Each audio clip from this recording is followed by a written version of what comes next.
The death of Robespierre, end of the Reign of Terror. In the meantime, subscribe to the channel if you are new, and leave a like on the video. Now let's start.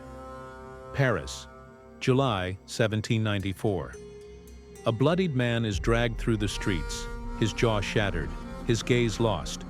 The crowd does not cheer, they whistle. Only a year ago he was the most powerful man in France, feared and revered. Now his fate is sealed. In a few minutes his head will fall under the guillotine. This is the story of Maximilien Robespierre, the architect of the terror, the leader who rose to power promising freedom but ended up establishing a blood dictatorship. Thus, Robespierre fell and was brutally executed. We tell you about it here. At the end of 1793, the French Revolution was at one of its most critical moments. The young republic faced internal and external threats. The European monarchies had joined forces against France, provinces like the Vendée were rebelling, and an economic crisis was pushing the people to the limit. In this context, Robespierre and the Committee of Public Safety took on a central role in saving the revolution at any cost. Thus began the Reign of Terror. The logic of terror was simple. Anyone suspected of being an enemy of the revolution had to be eliminated. Laws were passed such as the Law of 22 Prairial, which abolished fundamental rights of the accused and accelerated trials, leading to thousands of executions by guillotine. The victims included nobles, clerics, soldiers, and even former revolutionaries allied with Robespierre, such as Georges Danton and Camille Desmoulins. If initially the terror was aimed at eliminating the counter-revolution, over time it became indiscriminate. In Paris alone, between June and July 1794, 6,500 people were executed, and many more died in prison or in mass massacres. France was plunged into fear, and the Committee of Public Safety, with Robespierre in command, had become the de facto government of the country. On June 8, 1794, Robespierre reached the height of his power with the Feast of the Supreme Being, a religious event he had conceived to replace the influence of the Catholic Church with a new republican morality. Dressed in flamboyant clothes and in the role of spiritual leader, he presented himself as the architect and moral leader of the revolution. But many saw this as an attempt at self-deification, and distrust towards him grew. A few days later, Robespierre passed a new law of Prairial that further intensified the terror. Even his allies began to fear for their lives. With the idea that no one was safe anymore, a group of deputies, later known as the Thermidorians, began to plot against him. In mid-June, Robespierre disappeared from the public scene for over a month. The reasons are uncertain, perhaps health problems, perhaps a moment of reflection.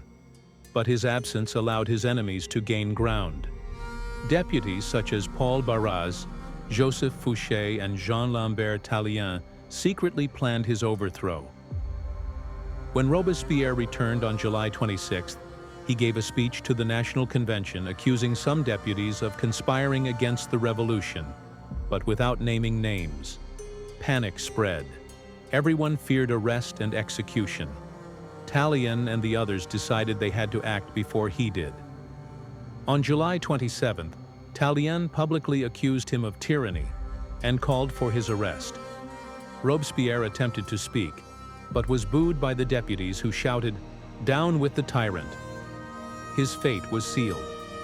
Together with his allies Louis-Antoine de Saint-Just, Georges Couthon, and Augustin Robespierre, he was arrested.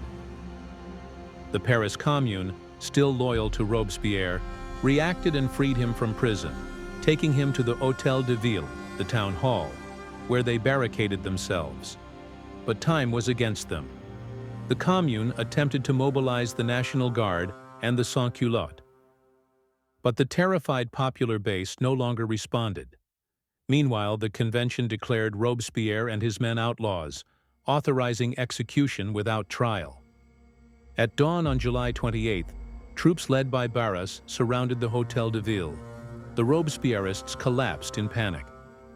Augustin Robespierre tried to escape by jumping out of a window, but fell from the third floor and was seriously injured. Couthon, paralyzed, fell down the stairs. Lebas shot himself. Robespierre was hit in the jaw. Perhaps he attempted suicide. Perhaps he was wounded by a soldier. In a few minutes, the resistance dissolved. Survivors were taken to the convention. Robespierre spent his last hours stretched out on a table, dying, unable to speak. At 6 o'clock on the 28th of July, he and 21 other allies were led to the guillotine.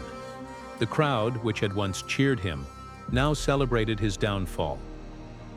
When his turn came, the executioner tore the bandage from his face, causing him to scream, before the blade killed him.